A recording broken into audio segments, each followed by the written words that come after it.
So you want to start getting into film photography, but don't know where to start?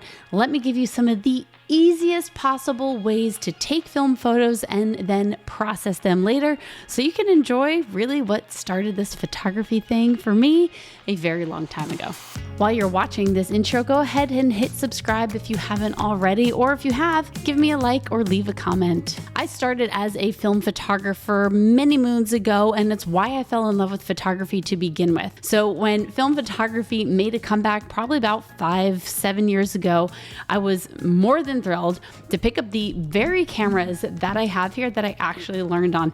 They're my mom's. This is the Canon F1 and the Canon A1. My mom passed these down to me. They're both 35mm cameras, and I think a very easy way to get started. I also have the Canon AE1, which my buddy Taylor Jackson gave to me as a thank you for photographing him and his wife in Las Vegas recently. There are a lot of ways that you can go with film cameras. I tend to like these 35mm cameras because they're very simple.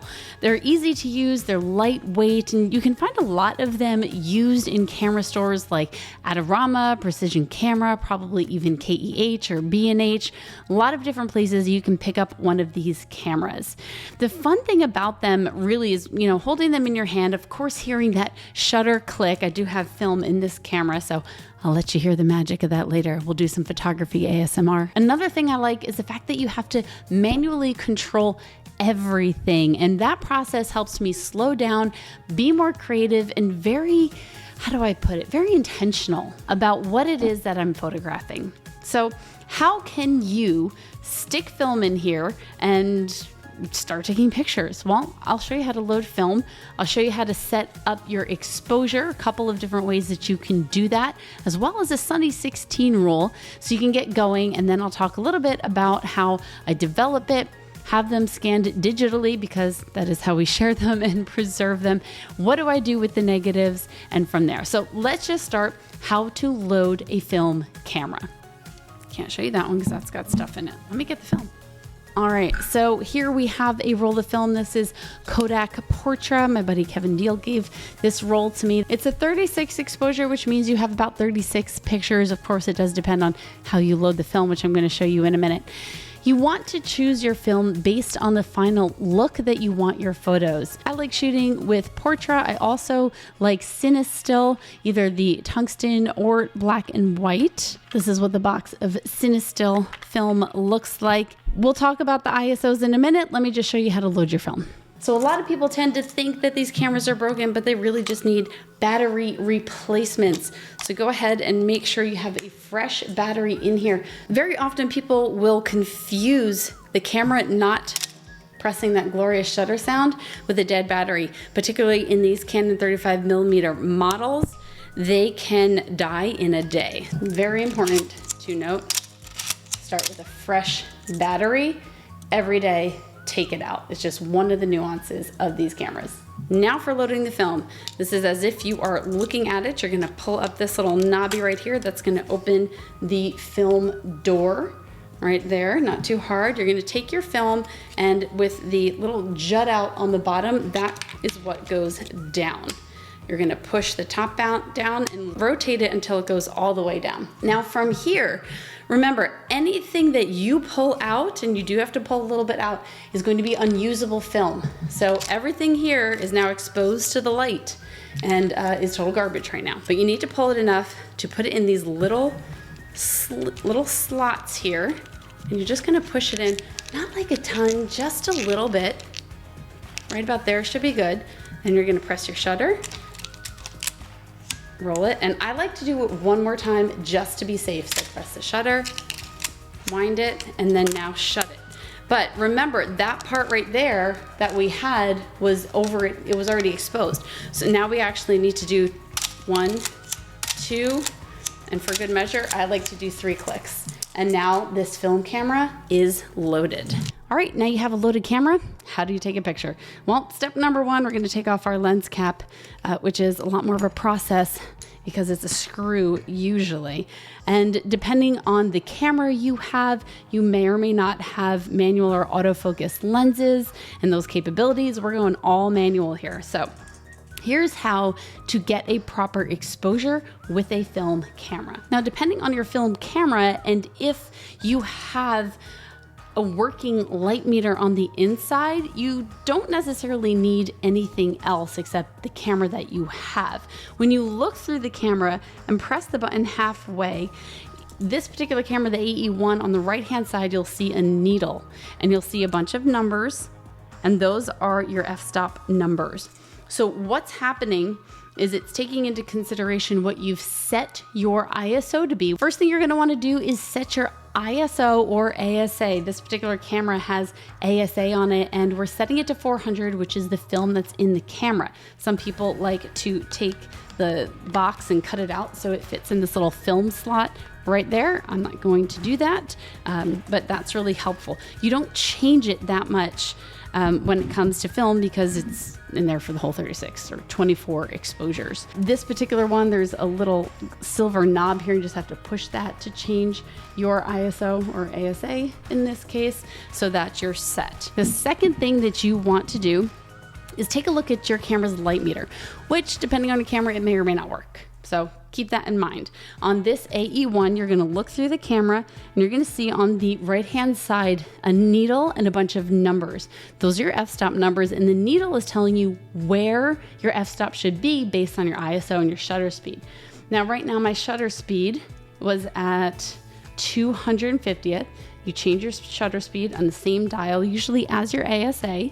We're inside, so I'm probably gonna need to go to about 60th of a second. That's gonna let in more light. Well, it's not gonna let in more light. It's going to have light enter the camera for a longer amount of time versus 500th of a second. So 60th of a second.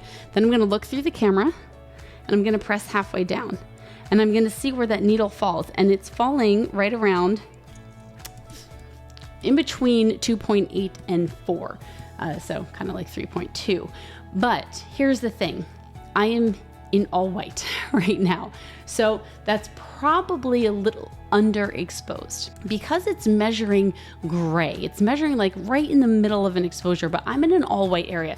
So with that in mind, I'm probably going to go to right below f2.8. So I'm gonna make it a bit brighter, and then that's going to be a more accurate way to do that. Now, if your light meter does not work, there's a couple things that you can do. One, you could download a light meter app. Some are free, some are paid. This one is Light Meter Ultra, and you can pay monthly or yearly. Now, if you happen to have a digital camera nearby, there's sort of a trick way that you can figure it out. Go ahead, set your ISO on your digital camera to the ISO that's in your camera, the film that's in your camera.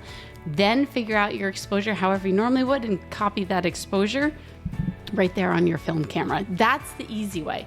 And then let me give you the sunny 16 rule. It'll get you out of a jam every single time. If you're outside and it's sunny, which it is, you set your camera to f16 and then you set your shutter speed to the same number as your ASA. So if I have 400 in here, 400 film ASA, then I'm going to set my shutter speed to 400 or 500 in this case because there's no 400 on this one. So if you have no other option and you're outside, you can always use the sunny 16 rule to get your exposure. The last thing I want to talk about when it comes to how to work with film cameras is how to focus. It can be very difficult to focus if you don't know what you're looking at in the camera that's supposed to be helping you out. When you look into the camera, in the middle, you will typically see a circle with a line through it. Now, if you go ahead and like totally unfocus, that line that goes right through the middle, when it's the thing you were trying to focus on, when that line is there, it splits, all right? So it's splitting, and that's showing you it's not in focus. You want to turn it until whatever's on top and bottom of that line is lined up as it normally should look. That's one way to do it. Another way is that same circle. If you look at the actual circle rather than the line, the around the circle, there are these dots, kind of pixelated look. And what it's doing is if that part of the image is not in focus, you'll see that sort of pixelated thing happening. And as you turn to get it more in focus, bam, it becomes crystal clear. So those are two ways, aside from like trying to eyeball it, of how you can use manual focus on most of these 35mm cameras. You shot a whole roll. What do you do next? Well, I'm just going to do it for you with this camera because I think it's pretty important to make sure you do this correctly. From here, you'll know that you're totally done because when you press to take a picture, you can't advance it anymore. You'll try to pull this and it'll just stop entirely. So what you're gonna do in that case, on the bottom, this is your release. There's a button on the bottom that you're going to push, boop, and it releases it. Film is all on the inside still. So you press the release and this knob, don't pull it up. That'll ruin everything you just took. Instead, what you want to do is there's this little lever that you're going to pull. And this one actually has an arrow on it so you can see which direction to turn. You're just going to start turning it. And you're rolling everything back into the film canister. Now, for me, because I didn't actually take any pictures beside loading this, I'm not going to make the film go all the way in the canister. I want a little bit of it out so I can load it into the camera again. So we're going to listen for when it hooks off here, so just listen. Right there, I heard it come off and then I felt it. This got a lot looser. Now you can pull up. If you're done, see, I got my little tab. If you're done with the film, you could load all the way in, but this is also a trick. Maybe if you're mid shooting this roll and you decide you want to load black and white film in here or something else. So that way, when you take this out, you could write down the number of exposures that you took, which you would know by this number right there. And then later, if you wanted to put the film back in a camera, you would put it in. Let's just close it for now. And then with the lens cap on, take pictures until you see that go to the number of the exposures that you had taken before. So you're just advancing it through. And then what resets this is that pulling it open. So now you've taken a whole bunch of pictures. What on earth do you do with this piece of film? Well, I like going to local places. So I go to Precision Camera here in Austin, drop it off. I don't like sending it through the mail, although there are some great places that develop them. I think Elko Color Labs is one.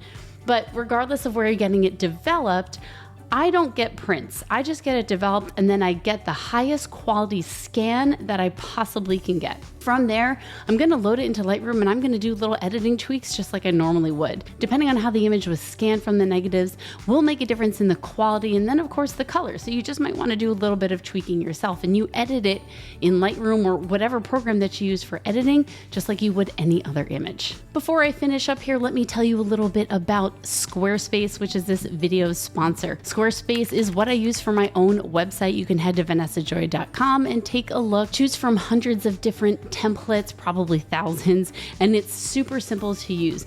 Low cost, lots of inspiration, lots of support, and you just drag and drop very, very easily. Check out Squarespace and the 10% off code that I have here in the description for you, and let me know what you think. Have you used Squarespace before and find it as easy to use as I certainly do? So that's it. That is how you load a film camera, set up your exposure, get your manual focus, and then develop it. And of course, there are a ton of different cameras that you can use. I showed you how to use 35mm film, which is the size of these cameras and their film capabilities, but you could do medium format, you could do large format. There's a huge, huge rabbit hole you could go down when it comes to film cameras. Thanks so much for watching. Let me know about your film adventures below. I'd love hearing about them. Bye.